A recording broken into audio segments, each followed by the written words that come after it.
Hello student, welcome to all in the online teaching learning module on the subject construction material. So this is our second lecture of unit 1, that is overview of construction material. In this video lecture we will study about the application of environmental engineering and the factors considered at the time of selection of construction material. So these are the vision of our civil engineering department. Then these are the three missions of civil engineering department. Now learning outcome, course outcome and program outcomes. First, course outcome of this unit is identify relevant construction materials. Then PO map is PO1, PO5 and PO7 map from this CO. Now the learning outcome is describe the criteria to select the construction material for the given situations. So these are about our learning outcome, course outcome and program outcomes. Now the first topic of this second lecture is application of environmental engineering, कि एक environmental engineer का क्या role होता है या फिर उसकी क्या एप्लीकेशन है हमारे सोसाइटी में. जैसे कि हमने लास्ट लेक्चर में डिस्कस किया हुआ था इरिगेशन से रिलेटेड, ट्रांसपोर्टेशन से रिलेटेड और ह्यूमन लाइफ में क्या रोल है सिविल इंजीनियर का, तो वैसे ही एक इन्वायरमेंटल इंजीनियर का क्या एप्लीकेशन होती है ये देखेंगे. Environmental engineering is nothing but again basic area of civil engineering, जो हमने फर्स्ट लेक्चर में देखा हुआ है. Engineer study water, soil and other pollution problem and develop solution to solve and control them. Environmental engineer का काम क्या होता है, वो इंजीनियर क्या करता है, स्टडी करता है किस चीज़ की, वाटर की, सॉइल की और ऐसे अदर जो भी पॉल्यूशन प्रॉब्लम्स होती है जिसके कारण हमारे इन्वायरमेंट को प्रॉब्लम्स होती है या फिर जो हमारे इन्वायरमेंट को पॉल्यूट करता है, वैसे चीज़ों की क्या करता है, वो स्टडी करता है और उसे सॉल्व और कंट्रोल करने की इम्प्लीमेंट करता है. ठीक है, कौन करता है ये, आपका environmental engineer. The next facilities like water supply for drinking, agriculture, ground water quality is develop by civil engineer.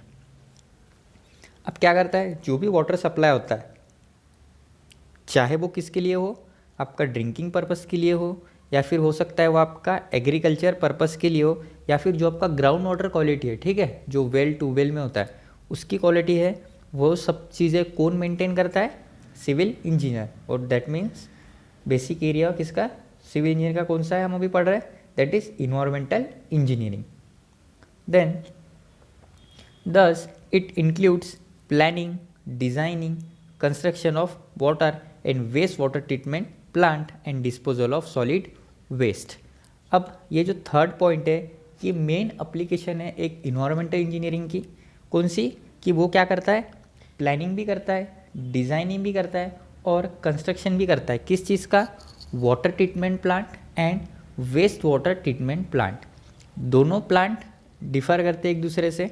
ठीक है, वाटर ट्रीटमेंट प्लांट मतलब क्या, जो भी आपके लिए ड्रिंकिंग पर्पज़ के लिए जो वाटर आ रहा है, ठीक है, जो भी शायद रिवर से आ रहा है फिर और कहीं से आ रहा हो, ठीक है, उसको वेरियस ट्रीटमेंट देने के बाद में वो आपके घरों तक तो पहुंचाना, वो कहाँ पर होता है, आपका वाटर ट्रीटमेंट प्लांट, जो अपने यहाँ कहाँ पर है, गोरेवाड़ा में. ठीक है, and waste water treatment plant मतलब जो भी आपका वेस्ट निकलता है, हो सकता है वो सॉलिड हो या फिर सेमी सॉलिड हो या फिर लिक्विड हो, उसे प्रॉपरली ट्रीट करना, ठीक है, फॉर दी डिकम्पोजिशन, तो वो होता है आपका waste water treatment plant. So these are the some applications of environmental engineering. ठीक है, फर्स्ट पिक्चर में आप देख रहे हैं तो यहाँ पे एक टैंक और उसमें वाटर दिख रहा है, तो वहाँ पे अगेन एक वाटर को एक ट्रीटमेंट दी जा रही है फॉर दी रिमूविंग इम्प्यूरिटीज़. ठीक है। तो ये आप जब हायर क्लासेस में जाओगे तो आपको एक पब्लिक हेल्थ इंजीनियरिंग सब्जेक्ट आएगा जिसमें आपको ये सारी चीज़ें आपको डिटेल में स्टडी करनी है। अब हमारा नेक्स्ट टॉपिक जो है इस वीडियो का वो है factor for selection of material. मतलब किसी भी मटेरियल को यदि मुझे सिलेक्ट करना है फॉर वेरियस वर्क, ठीक है, तो मुझे कौन कौन से फैक्टर कंसीडर करने चाहिए कि वो मटेरियल सूटेबल रहेगा किसी भी XYZ वर्क के लिए, ठीक है। तो फर्स्ट फैक्टर है मेरा कैरिंग प्रिस्क्राइब्ड लोड, ठीक है। अब क्या बोल रहा है ये, it should be able to carry the design load, in other words the material should have adequate strength. सबसे पहला और मोर इम्पॉर्टेंट फैक्टर क्या है हमारा कि इट कैरी डिस्क्राइब लोड, ठीक है। प्रिस्क्राइब लोड मतलब यदि मैं कोई मटेरियल सिलेक्ट कर रहा हूँ, ठीक है, और यदि उसकी स्ट्रेंथ उतनी है ही नहीं कि यदि उसके ऊपर कोई लोड आ रहा है या लोड आने के बाद वो फेल हो जाएगा, मतलब मुझे सबसे पहला कौन सा फैक्टर कंसीडर करना पड़ेगा कि जिस भी डिज़ाइन लोड के लिए मैंने जो स्ट्रक्चर डिज़ाइन किया हुआ, यदि उसके लिए मैं कोई मटेरियल सिलेक्ट कर रहा हूँ तो क्या होना चाहिए, वो मटेरियल ने उस पर आने वाले लोड को सस्टेन करना चाहिए, मतलब वो ब्रेक नहीं होना चाहिए और वी कैन से वो फेल नहीं होना चाहिए। फर्स्ट फैक्टर हो गया हमारा। देन सेकेंड फैक्टर है हमारा ड्यूरेबिलिटी, ठीक है।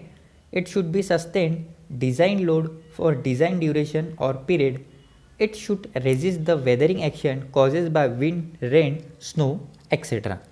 मतलब सेकेंड फैक्टर क्या बोल रहा है हमारा कि जो भी मटेरियल मैं सिलेक्ट कर रहा हूँ उसकी क्या होनी चाहिए, ड्यूरेबिलिटी होनी चाहिए, ठीक है, कि जितने भी डिज़ाइन पीरियड के लिए वो स्ट्रक्चर बना हुआ है यदि उसके लिए मैं वो मटेरियल सिलेक्ट कर रहा हूँ तो वो उतने पीरियड तक वो होना चाहिए, वो मटेरियल सस्टेन करना चाहिए। और हो सकता है जो भी वेदरिंग एक्शन होती है, ठीक है, हो सकता है वो विंड के कारण हो, रेन के कारण हो, स्नो के कारण हो, तो ये जो सारे जो वेदरिंग एक्शन है वो उसने सस्टेन करना चाहिए for the long duration period तक। देन थर्ड हमारा है economical. It is again most important factor, ठीक है, क्योंकि the cost of material is major factor which influence the choice of material और प्रोसेस, ठीक है। ये सबसे मोस्ट इम्पॉर्टेंट पैरामीटर और वी कैन से फैक्टर क्यों है, क्योंकि हम कुछ भी चीज़ को यदि हम खरीदने जाते हैं या फिर सिलेक्ट करने जाते हैं तो हम कौन सा पैरामीटर देखते हैं कि वो हमारे बजट के अकॉर्डिंग, और we can say it should be economical, ठीक है। तो ऐसा मटेरियल हम सिलेक्ट करेंगे जो कि हमारे वर्क के लिए इकोनॉमिकल हो। देन नेक्स्ट है हमारा इन्वायरमेंटल फ्रेंडली और we can say eco friendly, ठीक है। Construction material should satisfy all strength, serviceability and architectural requirement and at the same time must not cause environmental problem.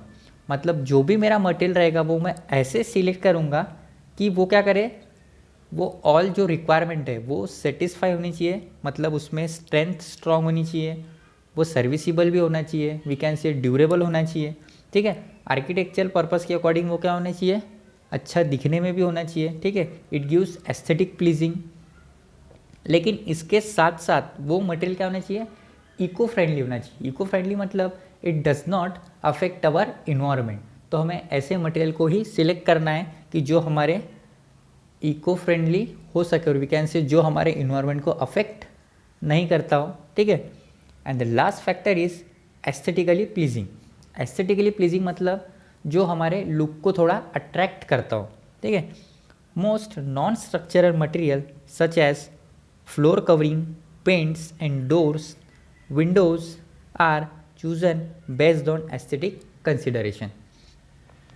अब मतलब सपोज कोई ऐसा मटेरियल होता है, ठीक है, जिसके लगाने के बाद जो मेरा स्ट्रक्चरल व्यू हो, ठीक है, वो गड़बड़ ना हो सके, तो ऐसे मटेरियल मैं सिलेक्ट करूँगा जिसके कारण मेरा जो स्ट्रक्चर है वो थोड़ा एस्थेटिकली प्लीजिंग दिखे, या फिर वो थोड़ा दिखने में अच्छा होना चाहिए, या फिर वो एक अच्छा लुक प्रोवाइड करता हो।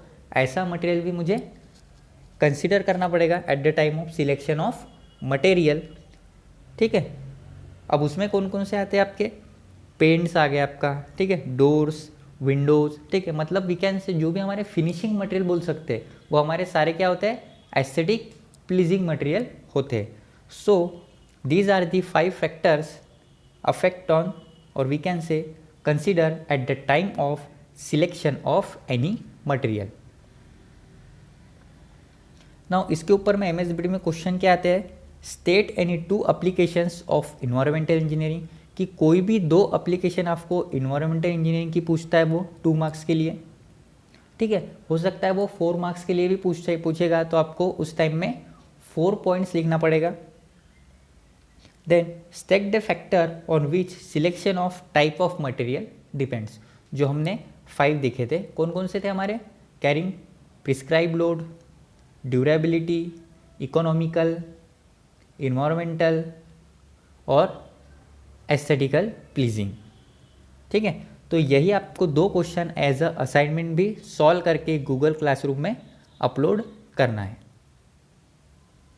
Now the summary of this video lecture is, क्या क्या पढ़ा हमने इसमें, factor of selection of material की कौन कौन से फैक्टर रिस्पॉन्सिबल होते हैं for the selection of any material, and then application of environmental engineering.